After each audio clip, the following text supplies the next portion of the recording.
The black stallion reared up with such violence that 3 grown men scrambled backward over the corral fence, and one of them landed hard enough in the dirt that he would be limping for a week. Cole Hartley stood in the center of the chaos, watching his horse with a mixture of frustration and resignation that had been building for the better part of 6 months. Thunder had always been spirited, had always tested boundaries, but after the incident with the rattlesnake 3 months back when a ranch hand had spooked him badly during treatment, the animal had transformed into something wild and untouchable. The horse would tolerate Cole and only Cole, and even that relationship had become strained and difficult in recent weeks. The year was 1876, and the Arizona Territory was still raw and unforgiving, a place where survival depended on the strength of your back and the reliability of your animals. Cole had built his ranch outside of Prescott with his own 2 hands over the past 8 years, starting when he was barely 20 years old, and determined to make something of himself after leaving behind a difficult childhood in Missouri. Now at 28, he had 300 acres, a modest but sturdy house, and a reputation as one of the finest horse breeders in the territory. But that reputation was crumbling as quickly as his patience, because Thunder was supposed to be the crown jewel of his breeding program, a stallion with bloodlines that traced back to Spanish conquistador horses and the stamina of wild mustangs. Instead, the horse had become a dangerous liability that no one could approach, let alone ride or work with for breeding purposes. "Boss, I am not getting near that devil again," said Marcus Webb, the ranch hand who had just scrambled over the fence. He was dusting off his pants with shaking hands, his face pale beneath his sunburn. "That horse is going to kill someone if we keep trying." Cole removed his hat and ran a hand through his dark hair, squinting against the bright Arizona sun. The heat was oppressive even though it was only mid-morning, the kind of dry heat that sucked the moisture from your lungs and made every breath feel like work. "I know," he admitted, the words tasting bitter in his mouth. "I have tried everything I can think of. I have given him space, I have worked with him slowly, I have brought in 2 different horse trainers from Tucson and 1 from as far as Santa Fe. Nothing works. He is getting worse instead of better." "Maybe it is time to cut your losses," suggested Tommy Chen, another ranch hand who had proven invaluable over the past 2 years. Tommy was one of the few Chinese immigrants who had stayed in the area after the mining boom had faded, facing prejudice and hardship, but proving himself through sheer skill and determination. Cole trusted his judgment more than most. Sell him to someone who has more time, or maybe just let him go free with the wild herds up in the mountains. The suggestion made sense, but Cole felt something twist in his chest at the thought.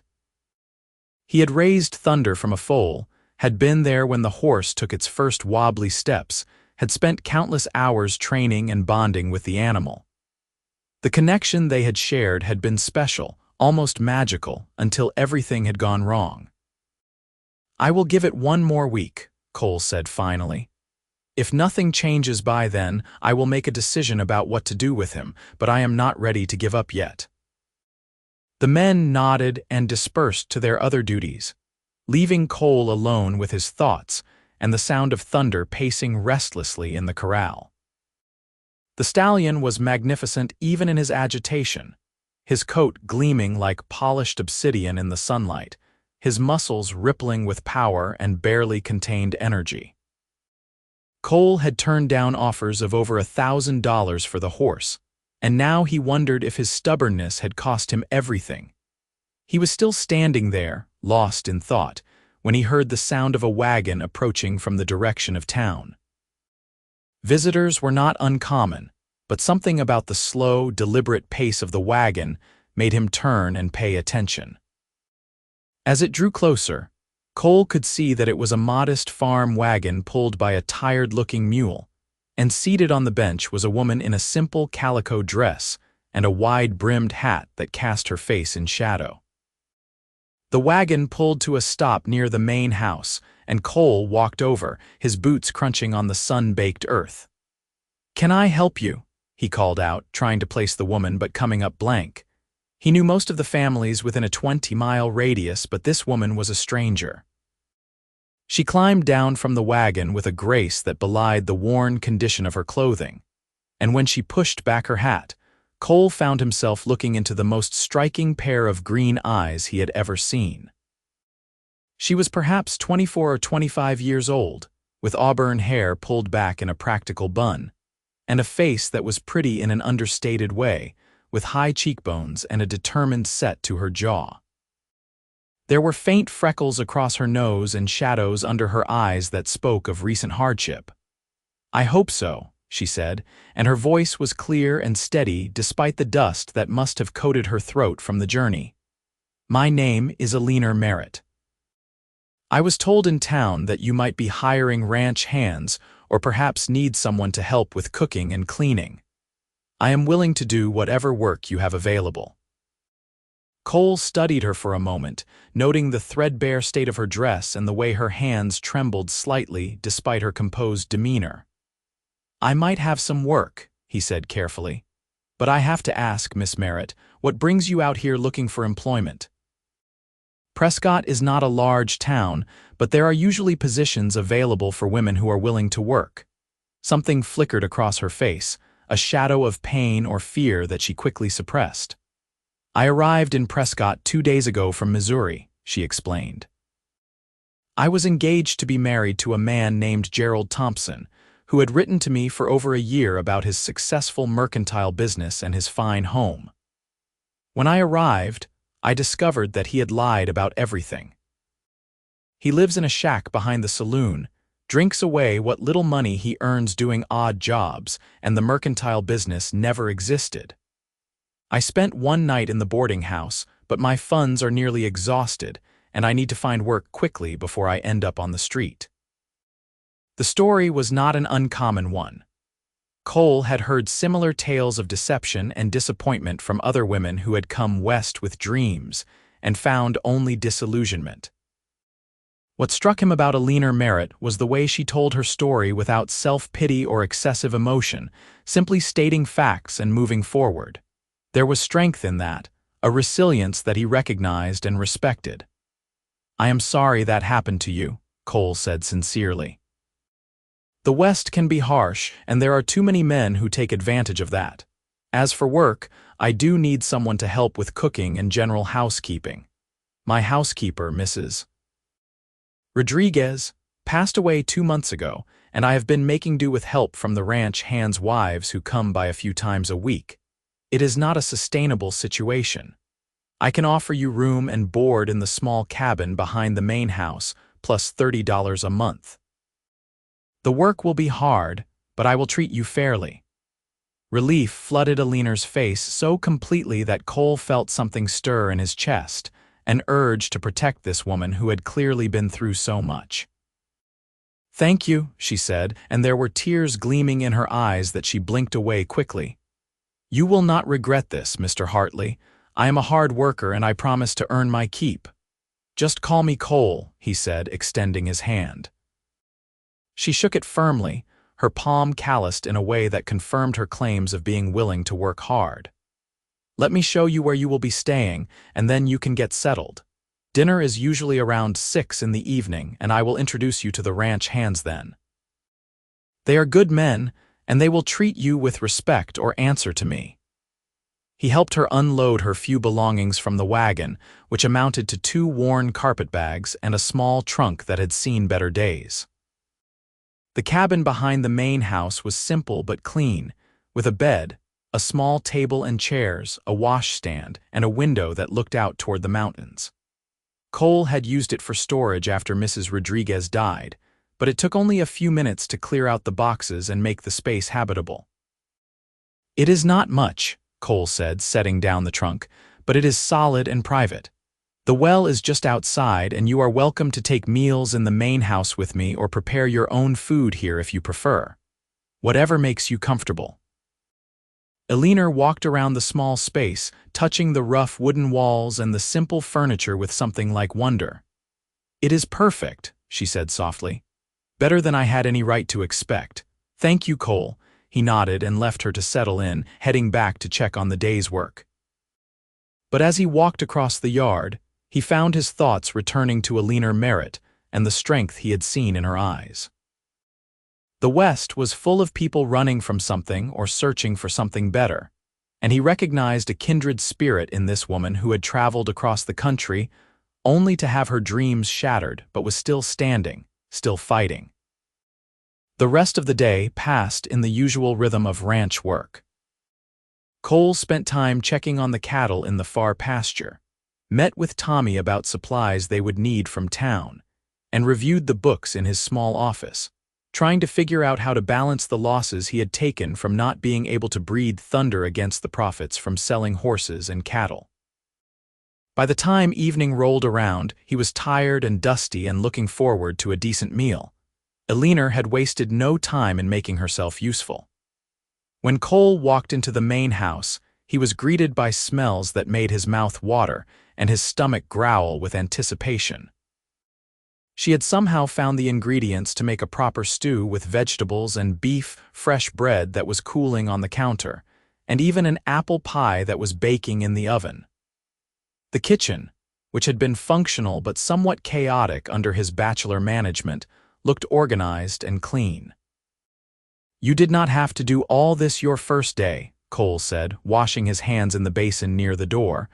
"I would have been satisfied with something simple." Eleanor turned from the stove, a slight flush on her cheeks from the heat of cooking. "I wanted to show my gratitude," she said. And honestly, it felt good to have something productive to do. The past few days have been difficult, and keeping busy helps.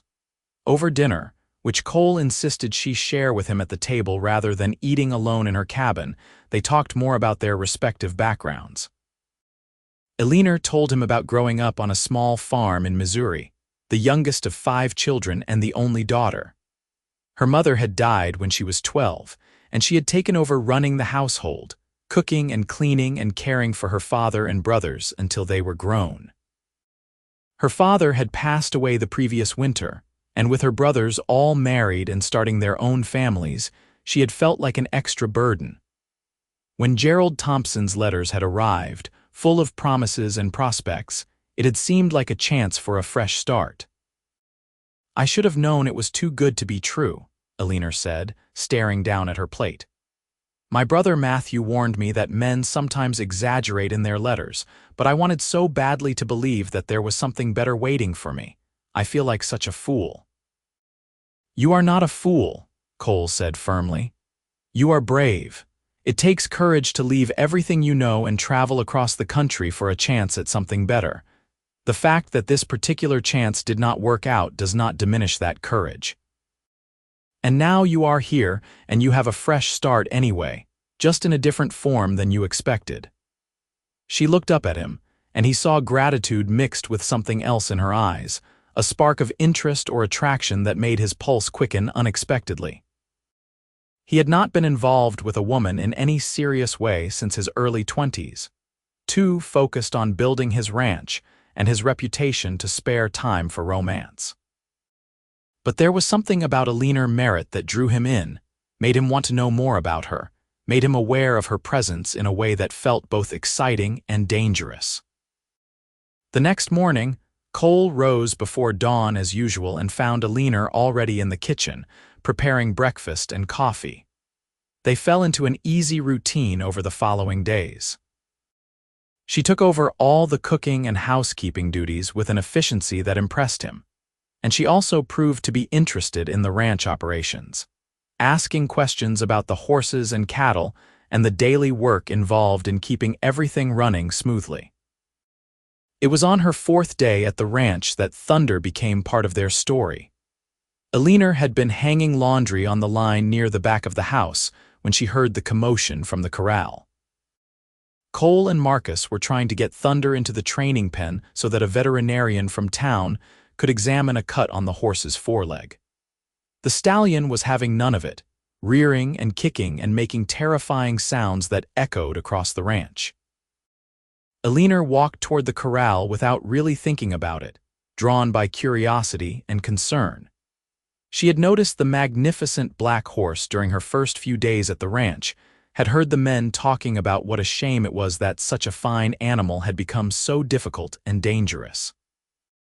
As she approached the fence, she could see the wildness in Thunder's eyes, could sense the fear and anger that radiated from the animal.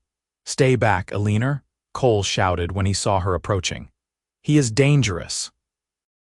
But Eleanor had grown up around farm animals, had helped her father and brothers with difficult horses and stubborn cattle.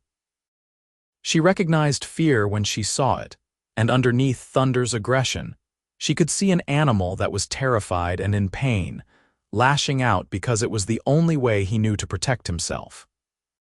She moved slowly to the fence, not approaching the gate where Cole and Marcus were struggling, but to a quieter section where she could observe without adding to the chaos. Thunder continued to fight for another few minutes, and then suddenly the horse stopped and turned its head toward Eleanor. For a long moment, they simply looked at each other, woman and animal, something passing between them that Cole could not name but could clearly see. Then, to his utter astonishment, Thunder walked slowly across the corral directly to where Eleanor stood by the fence. "Eleanor, do not move," Cole said urgently, his heart pounding with fear for her safety. "Just stay very still." But Eleanor did not look afraid. She extended her hand slowly through the fence rails, her palm open and relaxed, and made a soft clicking sound with her tongue. Thunder approached her hand cautiously, his ears flicking forward with interest, and then the massive stallion lowered his head and nuzzled her hand softly, breathing warm air across her skin. The silence that fell over the corral was profound. Cole, Marcus, and even the veterinarian who had arrived just moments before stood frozen, watching this impossible scene unfold.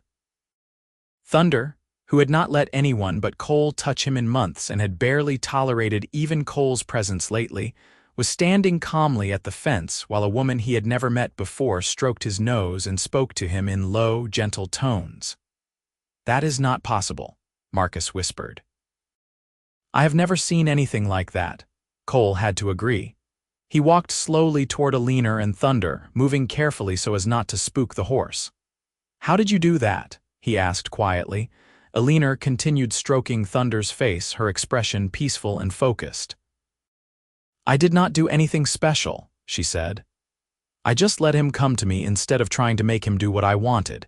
He has been hurt and frightened, and everyone has been approaching him with fear or force. Sometimes animals just need someone to see them for what they are instead of what they are supposed to be." The veterinarian, a gruff man named Dr. Patterson who had been working with animals for 30 years, approached slowly. "Miss, do you think you could keep him calm while I examine that cut on his leg? I have seen a lot in my years, but I have never seen a horse settle like that for a stranger." Eleanor nodded and continued talking softly to Thunder, her hand never leaving the horse's face. "Doctor." Patterson was able to enter the corral and examine Thunder's foreleg without incident, the stallion remaining calm and still as long as Eleanor kept contact with him. The cut was not serious, just requiring cleaning and some salve, and within 20 minutes the examination was complete when Dr. Patterson left. Cole stood with Eleanor by the corral, watching Thunder graze peacefully in the afternoon sun as if the morning's drama had never happened. "I have been working with horses my entire life," Cole said slowly, "and I have never seen anything like what you just did. That horse has been nearly impossible to handle for months, and you walked up and he just calmed down like you were old friends." Eleanor smiled, a genuine expression that transformed her face and made Cole's breath catch. "Animals can sense things about people," she said. "They know when someone means them harm or when someone is afraid. I was not afraid and I did not want anything from him. I just wanted to understand what he was feeling. My father used to say I had a gift with animals, but I think it is just a matter of patience and respect." "Whatever it is remarkable," Cole said. "Would you be willing to work with Thunder? I do not mean just today, but on a regular basis. I will pay you extra and I will be there to make sure you are safe. But if you could help him become manageable again, it would mean everything to me and to this ranch." Eleanor considered the offer, looking out at Thunder with thoughtful eyes. "I will try," she said. "I cannot promise that I will succeed, but I will try. He deserves someone to try." From that day forward, Eleanor spent at least an hour every morning and evening working with Thunder. Cole was always present during these sessions, initially because he was worried about her safety, but increasingly because he was fascinated by what he was witnessing. Eleanor had a natural way with the stallion that was part instinct and part learned skill from her years on the farm. She never pushed Thunder, never demanded anything of him, but gradually introduced new elements to their interactions. Within a week, Thunder was allowing Eleanor to groom him and pick out his hooves, tasks that had been nearly impossible before. Within 2 weeks, she had him accepting a saddle again, though she did not attempt to ride him yet. And through it all, Cole watched and learned and found himself falling for Eleanor Merritt in a way that both thrilled and terrified him. They spent hours together during those warm Arizona summer days, working with Thunder and talking about everything and nothing. Cole learned that Eleanor loved to read, but had owned few books growing up, that she had always dreamed of seeing the ocean, though she had never traveled further west than Kansas before coming to Arizona. Eleanor learned that Cole had left Missouri to escape an abusive father who drank too much and hit too hard, that he had worked cattle drives and saved every penny for years before buying his land, that he still had nightmares sometimes about his childhood but rarely spoke of them to anyone. The attraction between them was palpable, electric, building with every shared glance and accidental touch. But Cole held back, unsure if Eleanor's feelings matched his own or if she was simply grateful for his help and the safety of the ranch. He did not want to take advantage of her vulnerable position or mistake gratitude for something deeper. It was Eleanor who finally broke through his hesitation. They had been working with Thunder one evening in late June, the sun setting in a blaze of orange and purple across the western sky.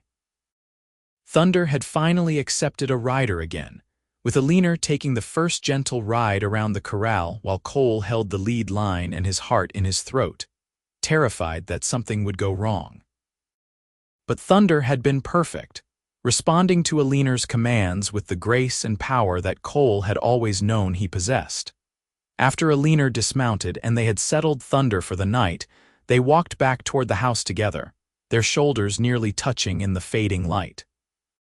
"You did it," Cole said, unable to keep the wonder from his voice.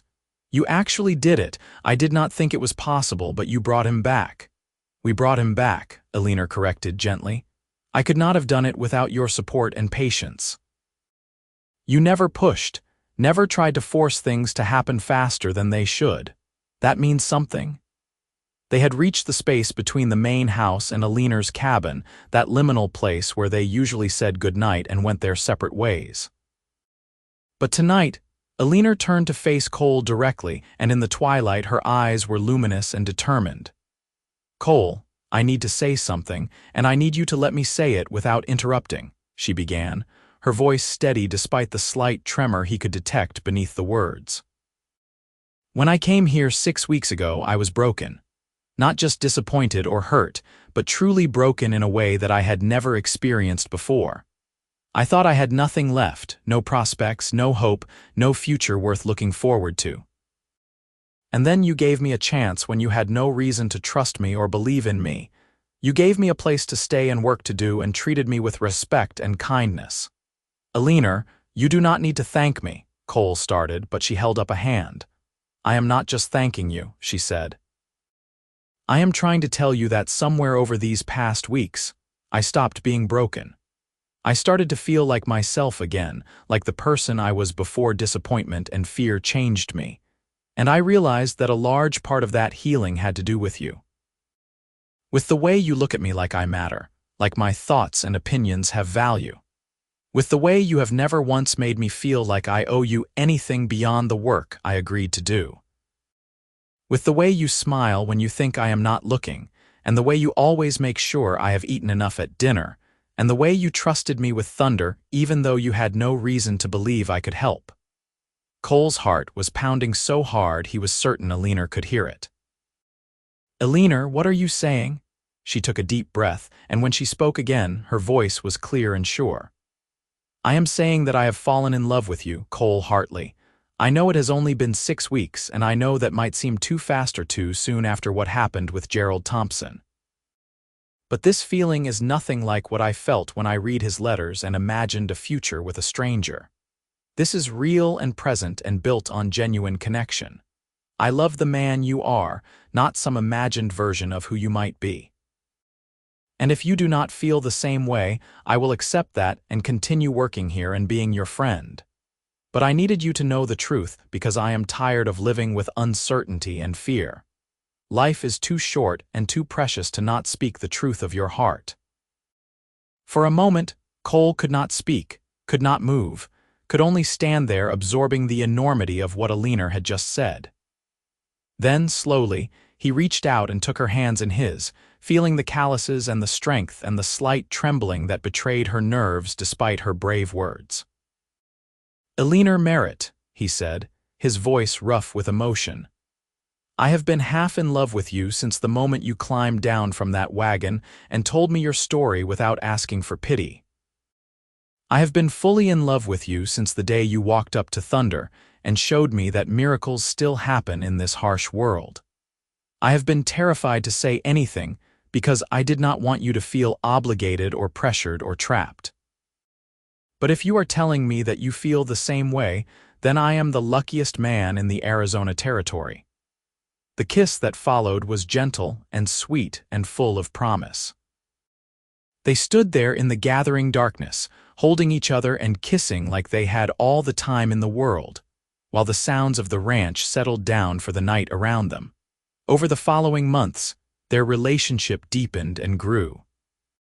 Cole courted Eleanor properly, taking her into Prescott for dinners at the hotel restaurant and dances at the community hall. He bought her books from the general store and taught her to ride Thunder, who had become so well-adjusted under her care that he was once again the pride of the ranch. Eleanor continued her work managing the household, but she also became more involved in the ranch operations, proving to have a good head for business and a talent for working with all the horses, not just Thunder. They faced challenges, of course.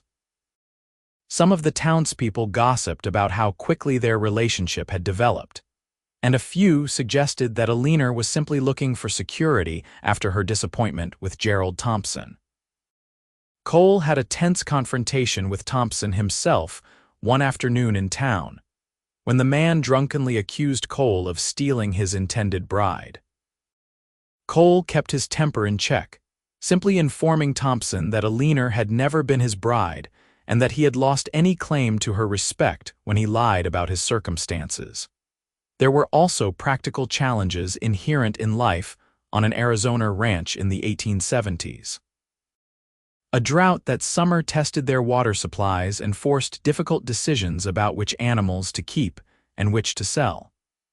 A band of cattle rustlers hit several ranches in the area, though they fortunately avoided Cole's property.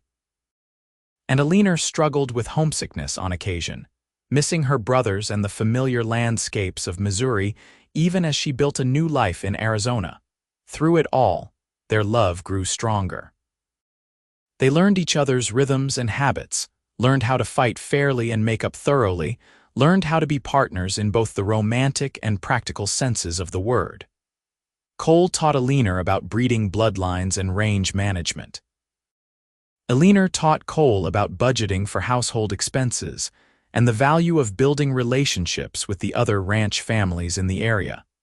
As autumn arrived and the worst of the summer heat faded, Cole began planning how to propose. He wanted it to be special, something that Eleanor would remember for the rest of her life.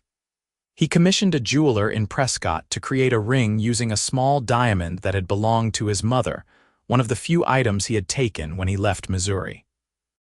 The jeweler set the diamond in a simple gold band with small turquoise stones on either side, a design that captured both elegance and the spirit of the Southwest. Cole planned to propose on Eleanor's birthday in October, which fell on a Sunday that year. He arranged for Tommy and Marcus to handle all the ranch duties for the day, and he prepared a picnic basket with all of Eleanor's favorite foods. Early that morning, before the sun had fully risen, he knocked on her cabin door. Eleanor emerged looking curious and slightly rumpled from sleep, her auburn hair loose around her shoulders in a way that made Cole's breath catch. "What is going on?" she asked, smiling. "It is barely dawn." "Get dressed and bring a warm shawl," Cole said, grinning.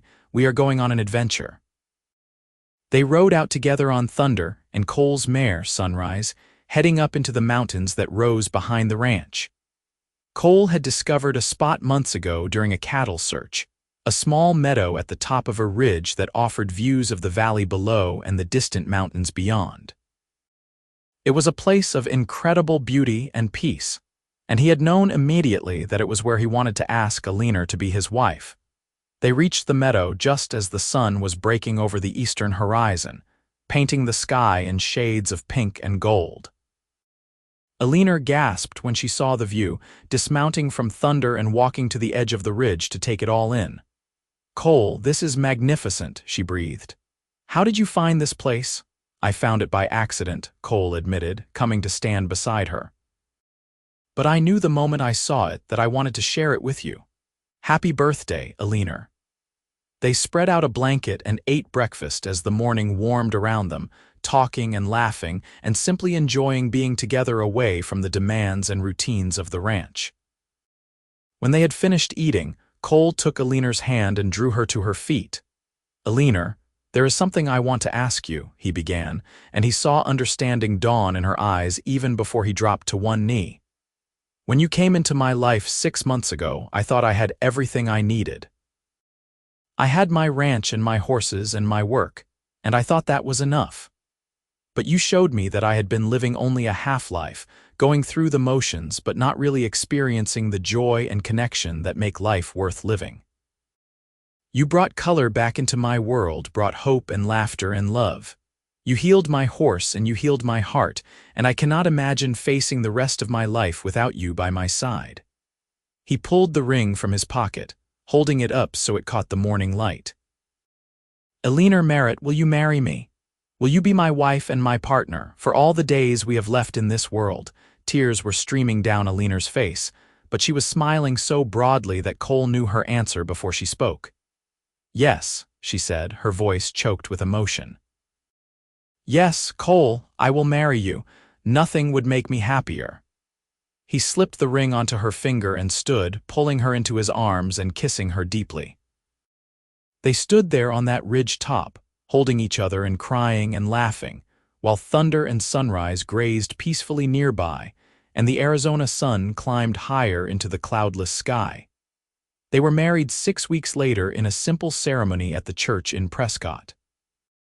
Eleanor wore a dress of cream-colored silk that Cole had ordered from a dressmaker in Tucson, and she carried a bouquet of wildflowers that Tommy's wife had helped her gather from the surrounding hills. Cole wore his best suit, which he had not worn since attending a Cattlemen's Association dinner 2 years prior, and he felt more nervous standing at that altar than he had during any business negotiation or dangerous situation he had faced on the ranch. The wedding was attended by the ranch hands and their families, several neighboring ranchers who had become friends over the years, and even Dr. Patterson, the veterinarian, who told anyone who would listen about the miracle he had witnessed when Eleanor calmed Thunder. Eleanor's brothers had been unable to make the journey from Missouri on such short notice, but she had received warm letters from all of them wishing her happiness and promising to visit in the spring. Gerald Thompson had left Prescott sometime in September, owing money to the saloon and several other businesses, and no one was sorry to see him go. Eleanor rarely thought of him anymore except as a strange detour on the path that had brought her to Cole and her true home. The wedding reception was held at the ranch, with tables set up in the yard and enough food to feed twice the number of guests who attended. There was music and dancing and toasts that ranged from heartfelt to humorous. Tommy gave a speech about how he had never seen Cole smile so much as he had since Eleanor arrived, And Marcus told embarrassing stories about Cole's early attempts at cooking for himself after Mrs. Rodriguez died. Stories that had everyone laughing and Cole blushing. When the guests finally departed and the ranch was quiet again, Cole carried Eleanor over the threshold of the main house, which was now officially their home together. He had moved her belongings from the cabin during the previous week, and the house felt warmer and more complete with her presence filling it. Their wedding night was tender and passionate, a culmination of months of growing love and desire. They took their time learning each other's bodies, whispering words of love and promise in the darkness. Cole was gentle and patient, knowing that Eleanor had no previous experience with physical intimacy, and he made sure that her pleasure and comfort were paramount. Eleanor was both nervous and eager, trusting Cole completely and finding joy in this new dimension of their relationship. Afterward, they lay tangled together in Cole's bed, which was now their bed, talking softly about their hopes and dreams for the future. "I want children," Eleanor said, tracing patterns on Cole's chest. "At least 3 or 4 if we are blessed. I want this house to be full of noise and laughter and chaos." Cole kissed her forehead, his heart swelling with love and contentment. "I want that too," he said. "I want to build a life with you that is nothing like what I had growing up. I want our children to know safety and love and the kind of home where they always feel welcome and valued." "They will," Eleanor promised. "We will make sure of it together." The first year of their marriage was both challenging and wonderful. They continued to build the ranch together, with Eleanor taking on more responsibilities in managing the business side of the operation. She proved to have a talent for negotiation, securing better prices for their horses and cattle than Cole had been able to achieve on his own. Thunder sired several foals that spring, and all of them showed the same spirit and intelligence that made their father so remarkable. Eleanor worked with each foal from birth, and they all grew to be well-adjusted and manageable, proving that Thunder's temperament issues had been the result of trauma rather than inherent personality. In May of 1877, Eleanor discovered she was pregnant.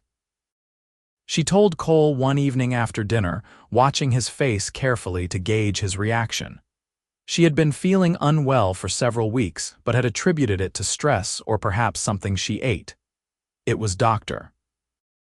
Patterson, called out to the ranch to check on a mare who was having trouble foaling, who had noticed Eleanor's symptoms and gently suggested that she might want to consider another explanation. Cole's reaction was everything Eleanor could have hoped for. His face went through a series of expressions ranging from shock to wonder to pure joy, and then he picked her up and spun her around despite her laughing protests that he might make her dizzy. "We are going to have a baby," he kept saying, as if testing out the words and finding them almost too good to be true. "Eleanor, we are going to be parents." The pregnancy progressed normally through the summer and fall, though Eleanor found the Arizona heat more oppressive than usual and had to curtail some of her physical activities around the ranch. Cole became almost comically protective, insisting that she rest more and refusing to let her do anything he deemed too strenuous. Eleanor found his concern both touching and occasionally frustrating, and they had several arguments about the balance between caution and treating her like she was made of glass. Their son was born in late January of 1878, during a rare cold snap that brought frost to the Arizona high country. The labor was long and difficult, attended by a midwife from town and Dr. Patterson, who had delivered more than his share of babies over the years, despite being primarily an animal doctor. Cole stayed by Eleanor's side through all of it, holding her hand and wiping her forehead, and feeling more helpless and terrified than he had ever felt in his life. When the baby finally emerged, squalling and red-faced and absolutely perfect, Cole wept openly. "A boy," the midwife announced, cleaning off the infant and wrapping him in a soft blanket. "A healthy baby boy." They named him William Thomas Hartley, William for Eleanor's father and Thomas for Tommy Chen, who had become one of Cole's closest friends. Little William had his mother's green eyes and his father's dark hair. And from his first days, he showed a strong personality and a healthy set of lungs that made his preferences known to everyone within earshot. Parenthood transformed them both in ways they had not anticipated. Cole discovered depths of love and protectiveness he had not known he possessed, and he found himself thinking constantly about what kind of father he wanted to be and what lessons he wanted to teach his son. Eleanor adapted to motherhood with the same determination and grace she brought to everything else, learning to balance the needs of a newborn with the ongoing demands of helping run the ranch. Thunder, interestingly, became quite protective of baby William. Whenever Eleanor brought the baby out to the corral in his basket, the stallion would position himself nearby, keeping watch like a guardian. It became a common sight around the ranch to see Eleanor working with the horses while William slept peacefully in his basket, supervised by a horse who had once been considered too dangerous to approach. The years that followed were full and rich, marked by the usual rhythms of ranch life and family growth. In 1880, Eleanor gave birth to their second child, a daughter they named Sarah Rose. Sarah was a quieter baby than William had been, with auburn hair like her mother and a thoughtful expression that made her seem older than her years. In 1882, another son arrived, named Jack Daniel for no other reason than that Eleanor and Cole both liked the names and thought they sounded strong. The ranch prospered as Cole and Eleanor's reputation for breeding excellent horses spread throughout the territory and beyond. They expanded their holdings to include another 200 acres and built a larger barn to accommodate their growing herd. They hired additional ranch hands as the work increased, and Eleanor made sure that all of them were treated fairly and paid well, believing that loyalty was earned through respect rather than demanded through fear. Cole's relationship with his past remained complicated. He never returned to Missouri and maintained no contact with his father, who he heard through occasional letters from former neighbors had died in 1881, pickled by alcohol and meanness. Cole felt nothing when he heard the news, just a kind of empty relief that the man could no longer hurt anyone. But he was determined to be a different kind of father to his children, and everyone who knew the family could see the love and care he lavished on William, Sarah, and Jack. Eleanor stayed in touch with her brothers through letters, and in the spring of 1883, her brother Matthew and his family made the long journey from Missouri to visit. It was a joyful reunion, with Eleanor weeping as she embraced her brother and met his wife and children for the first time. Matthew was impressed by the ranch and the life Eleanor had built, and he told Cole privately that he had never seen his sister so happy and settled. "You are good for her," Matthew said one evening after dinner, as they sat on the porch watching the children play in the yard. "When she left Missouri, I was worried that she was making a mistake, running towards something that would disappoint her again. But she found something real with you, something solid. Our father would have been proud of the life she has built here." Cole felt honored by those words, understanding how much Eleanor's family meant to her and how important it was that they approved of her choices. "Eleanor is the best thing that ever happened to me," Cole said simply. "I wake up every morning grateful that she walked onto my ranch that day and changed everything." As the children grew, they each developed their own relationships with the horses and the ranch. William, true to his name and nature, was strong-willed and adventurous, always pushing boundaries and testing limits. He learned to ride almost before he could walk properly, and by the age of 6, he was helping his father with basic ranch chores and showing a natural aptitude for working with animals. Sarah was quieter but no less determined, with her mother's gift for understanding what animals needed. She spent hours in the barn with Thunder, who had grown old gracefully and remained gentle with the children even as his muzzle turned gray. Sarah would sit in Thunder's stall and read to him from her books, and the horse would stand quietly, seeming to listen to every word. Jack was the family comedian, the child who could make anyone laugh with his antics and observations. He was fearless in the way that youngest children often are, knowing that he had parents and older siblings to catch him if he fell. He loved all the animals on the ranch but had a special affection for the dogs and barn cats, often disappearing for hours to play with them in the hay loft. In 1885, when William was 7, Sarah was 5, and Jack was 3, Eleanor discovered she was pregnant again. This pregnancy was more difficult than the previous 3, with persistent nausea and fatigue that lasted well into the second trimester. Cole worried constantly, hovering even more than he had with the previous pregnancies, until Eleanor finally had to sit him down and gently tell him that his anxiety was making her more stressed.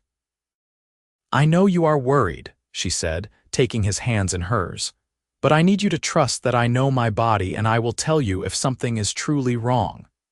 This baby is just demanding more from me than the others did, but that does not mean anything is wrong. I need you to be strong and calm, not frightened and hovering." Cole took her words to heart, channeling his worry into more productive activities like preparing the nursery and making sure Eleanor had help with the daily household tasks. Tommy's wife, May, came to the ranch several times a week to help with cooking and watching the older children, giving Eleanor time to rest. Their daughter Anna Grace was born in April of 1886, during a spring storm that turned the ranch roads to mud and made Dr. Patterson's journey from town an adventure.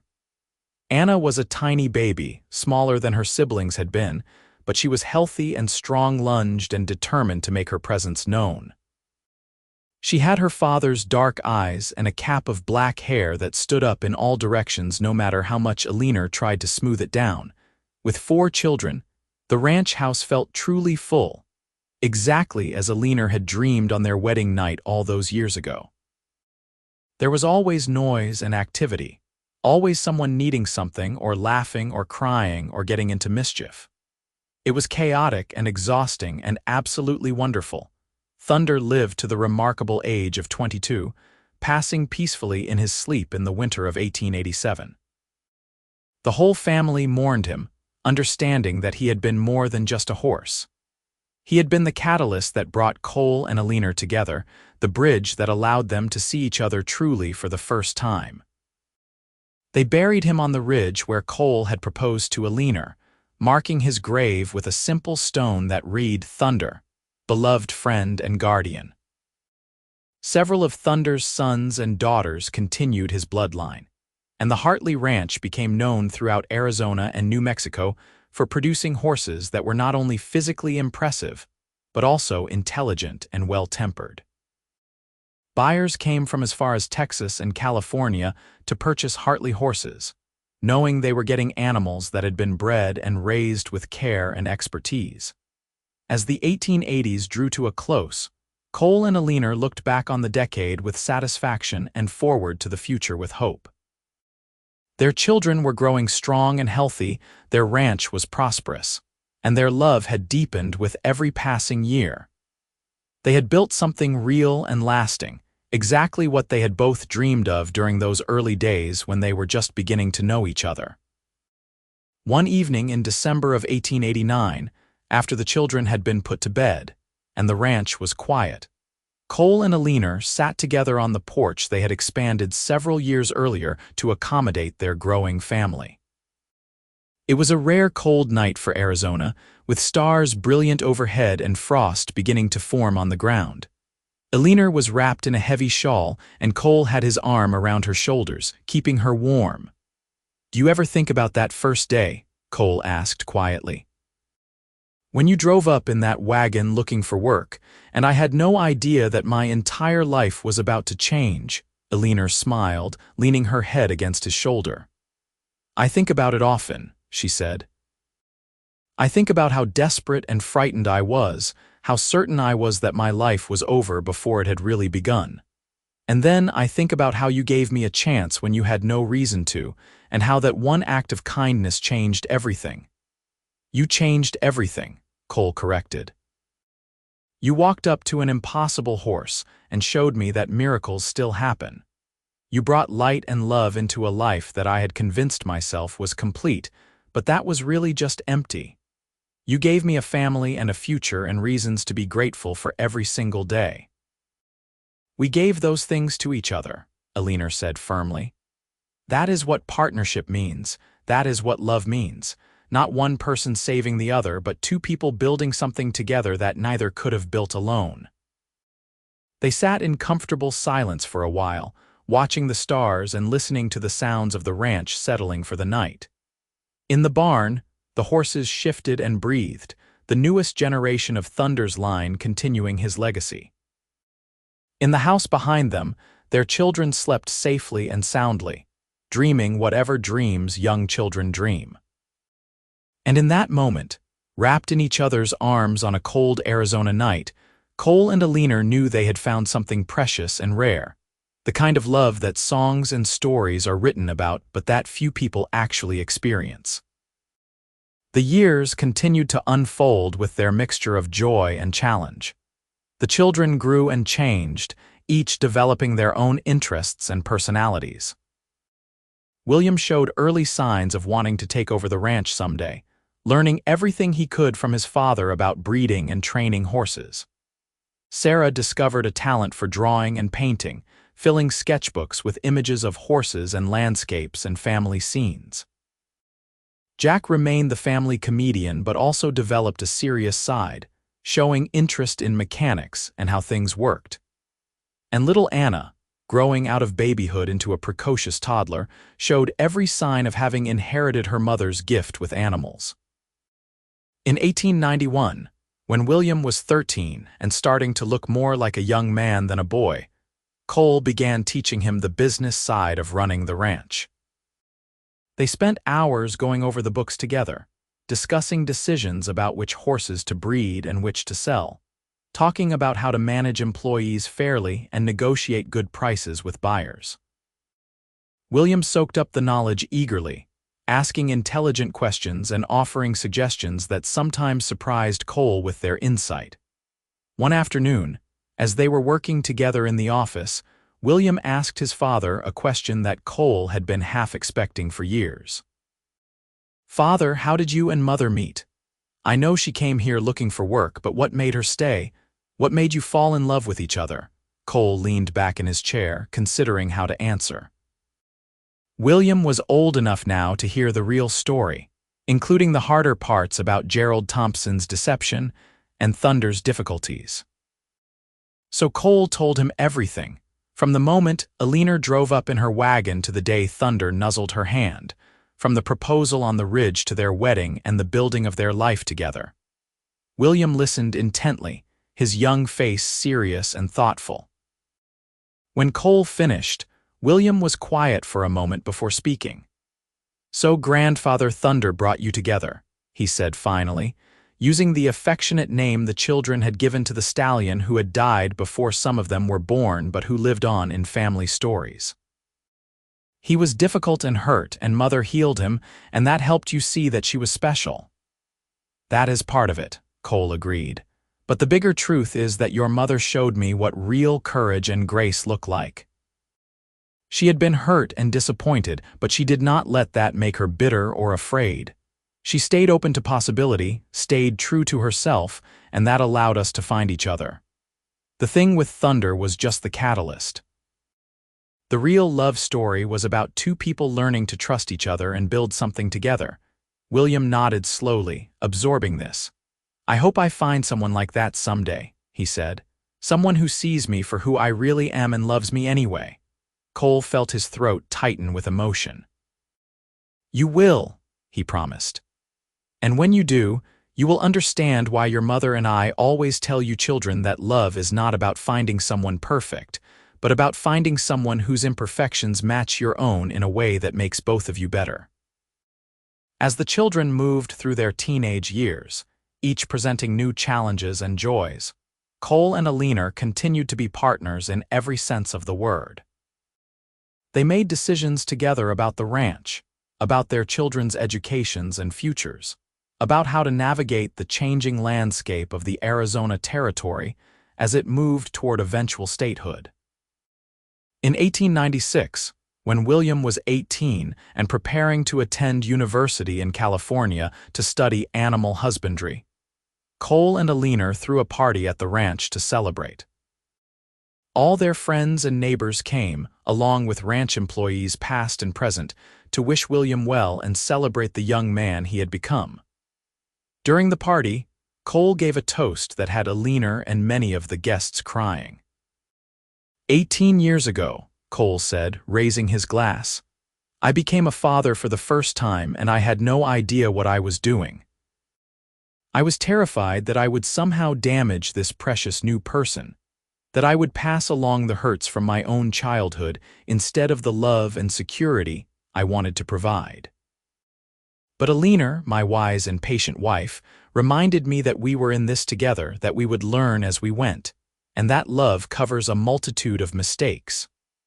William, you have grown into a man of character and strength, someone I am profoundly proud to call my son. As you go out into the world, know that you carry with you not just our love, but the lessons of this ranch and this land. You know the value of hard work and fair dealing. You know that animals and people deserve to be treated with respect and kindness. You know that real strength comes not from forcing your will on others, but from understanding what they need and helping them become their best selves. Take these lessons with you, and you will do well in whatever path you choose. William, trying not to cry and failing, embraced his father tightly. Thank you, he said, his voice thick with emotion, for everything. For showing me what it means to be a good man, for giving me a home where I always felt safe and loved, for being the father I hope to be someday to my own children.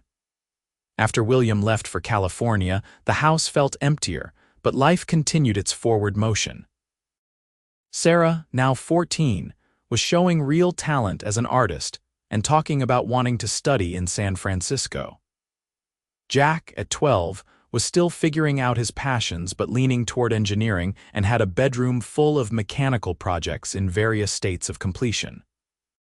And Anna, at 10 years old, was already helping her mother train the youngest horses and showing the same natural gift that Eleanor had always possessed. Cole was 48 years old now, with silver threading through his dark hair and lines around his eyes from years of squinting into the Arizona sun. Eleanor was 43, her auburn hair also touched with gray, her face showing the marks of time but still beautiful in Cole's eyes. They had been married for 20 years, together for 21, and their love had matured into something deep and enduring, something that could weather any storm. One night in the summer of 1897, they took a rare evening ride together up to the ridge where thunder was buried, where Cole had proposed all those years ago. They had not been up there in several years, busy with the demands of the ranch and family, but both felt drawn to return to this place that held so much meaning for them. They sat on the same blanket they had used on that proposal morning, though it was much more worn now, and watched the sun set over the valley. The view was as spectacular as ever, maybe more so because it was enriched by memory and meaning. Sometimes I cannot believe this is my life, Eleanor said softly. When I think about that frightened, disappointed woman who drove up to your ranch 21 years ago, it feels like remembering a different person. I have grown and changed so much because of you and because of the life we have built together. I feel the same way, Cole admitted. Before you came into my life, I was so focused on survival and success that I forgot to actually live. You taught me how to open my heart again, how to trust and love and build something that matters beyond money or reputation. You gave me a family, Eleanor. You gave me a reason to be better than I was. Eleanor reached for his hand, lacing their fingers together in a gesture so familiar it was almost unconscious. We gave those things to each other, she said, echoing words she had spoken years before. That is what makes it real. That is what makes it last. As darkness fell and the stars emerged overhead, they lay back on the blanket and talked about their hopes for their children, their plans for the ranch, their dreams for whatever years they had left together. They talked about the past without regret and the future without fear, secure in the knowledge that whatever came, they would face it together. The turn of the century brought changes to the Arizona Territory and to the Hartley family. In 1900, William returned from California with a degree in animal husbandry and a young wife named Catherine, whom he had met at university. Catherine was a smart, capable woman from a ranch family in Northern California, and she and Eleanor became close almost immediately, bonding over their shared experiences of building lives in the challenging but rewarding world of ranching. Sarah left for art school in San Francisco in 1901, writing long letters home about the city and her studies and the amazing community of artists she was meeting. Her letters were filled with sketches and observations that made her family both miss her and feel proud of the life she was creating for herself. Jack surprised everyone by deciding to study law instead of engineering, inspired by some of the legal challenges facing ranchers and farmers in the changing West. He wanted to help families keep their land and protect their rights, and both Cole and Eleanor supported his decision wholeheartedly. And Anna, their youngest, stayed on the ranch and became her parents' partner in the horse breeding operation. At 15, she was already as skilled as many grown men at working with difficult horses, and she had plans to expand their operation to include training services in addition to breeding. In 1902, William and Catherine gave Cole and Eleanor their first grandchild, a boy they named Cole Thomas after both his grandfather and Tommy Chen, who had retired from active ranch work, but still lived in a small house on the property and was treated as family. Holding his grandson for the first time, Cole felt emotions he could barely name, a sense of continuity and legacy, and the realization that life was not just about what you built, but about what you passed on to future generations. More grandchildren followed over the next several years. Sarah married a fellow artist in 1905 and had twin daughters in 1906. Jack married a lawyer colleague in 1907 and had a son in 1908. And Anna, after swearing for years that she would never marry because she was too busy with the horses, met a veterinarian in 1909 and was married by 1910, giving Cole and Eleanor another grandson in 1911. Through all these changes and expansions, Cole and Eleanor remained at the heart of the family and the ranch. They were in their 60s now, slowing down somewhat but still active and engaged. Cole had turned over most of the day-to-day ranch management to William and Anna, but he still consulted on major decisions and spent his mornings working with the horses he loved. Eleanor had handed off most of the household management to Catherine, but still cooked Sunday dinners for whatever family members could gather and maintained her role as the family matriarch, the one everyone came to for advice and comfort. In the spring of 1912, Cole and Eleanor celebrated their 35th wedding anniversary with a large party at the ranch. All their children and grandchildren were there, along with dozens of friends and neighbors and employees who had become like family over the decades. Tommy gave a toast that had everyone laughing and crying, reminiscing about the early days when it had been just him, Marcus, Cole, and then Eleanor building something from nothing. "I have known Cole Hartley for over 40 years, Tommy said, his voice still strong despite his 70-plus years. "I have seen him build this ranch from bare land into one of the finest horse operations in the Southwest. I have seen him face drought and disease and economic downturns, and every other challenge this harsh land can throw at a person. But the greatest thing I ever saw Cole do was recognize love when it walked onto his ranch in the form of a woman looking for work. He could have just hired Eleanor and kept things professional. He could have been too afraid of his own feelings to act on them. But instead, he opened his heart, and in doing so, he opened up a future that has blessed all of us. Eleanor, you are the heart of this family and this ranch. Cole, you are living proof that good men can come from hard beginnings and build something beautiful. Together, you are an example of what love looks like when it is real and lasting and true. We are all better for knowing you and being part of your story." The applause that followed was thunderous, and Cole and Eleanor stood together, holding hands and looking out at the gathering of people who represented their life's work and their greatest joy. In that moment, they understood fully what they had created together. Not just a successful ranch or a beautiful family, but a legacy of love and decency, and the kind of partnership that inspires others to believe in the possibility of finding their own happy ending. As the party wound down and the sun set on another Arizona day, Cole and Eleanor took a walk around the ranch together, something they still did whenever they could. They walked past the corrals where the great-great-grandchildren of Thunder grazed peacefully, past the house that had been expanded and remodeled, but still held the bones of the structure Cole had built alone all those years ago, past the cabin where Eleanor had first stayed, and which now housed one of the ranch hands and his family. "Do you ever regret it?" Cole asked as they walked, the question one he had asked before over the years but always worth asking again. "Coming here, staying here, building this life with me instead of returning to Missouri or trying to find something different?" Eleanor stopped walking and turned to face him, her green eyes still as clear and direct as they had been 35 years ago when she first climbed down from that wagon. "Not for a single moment," she said firmly. "This life with you has been everything I could have wanted and more than I dared to dream. We have built something real, Cole, something that will outlast us and continue through our children and grandchildren. We have loved deeply and honestly, and we have faced everything life threw at us together. What could I possibly regret about that?" Cole pulled her close, holding her in the twilight as he had held her countless times over the decades of their marriage. "I love you, Eleanor Hartley," he said.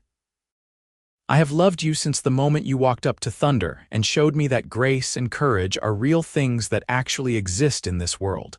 I will love you until the day I die and beyond if such things are possible."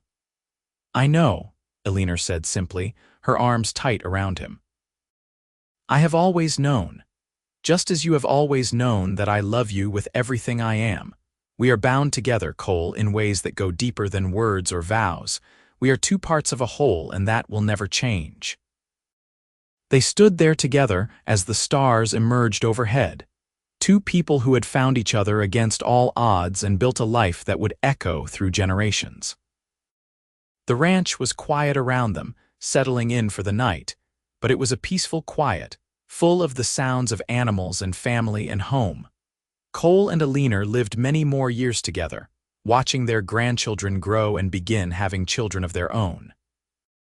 They saw the Arizona Territory become a state in 1912, witnessed the changes brought by automobiles and electricity and all the modernizations of the early 20th century.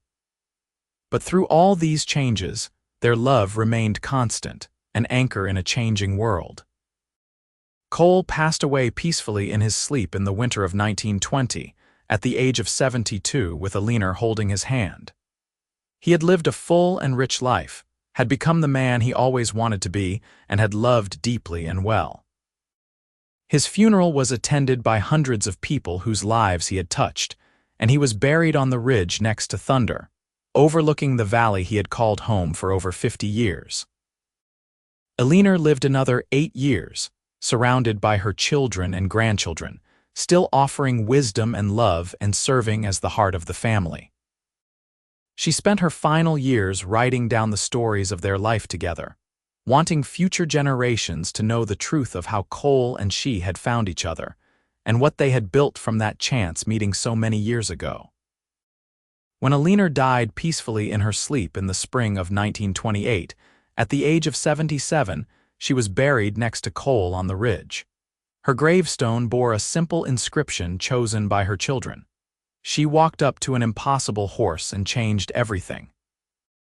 The ranch continued through the generations, still run by Hartley descendants, still breeding horses with bloodlines that traced back to Thunder and the other animals Cole and Eleanor had worked with so lovingly.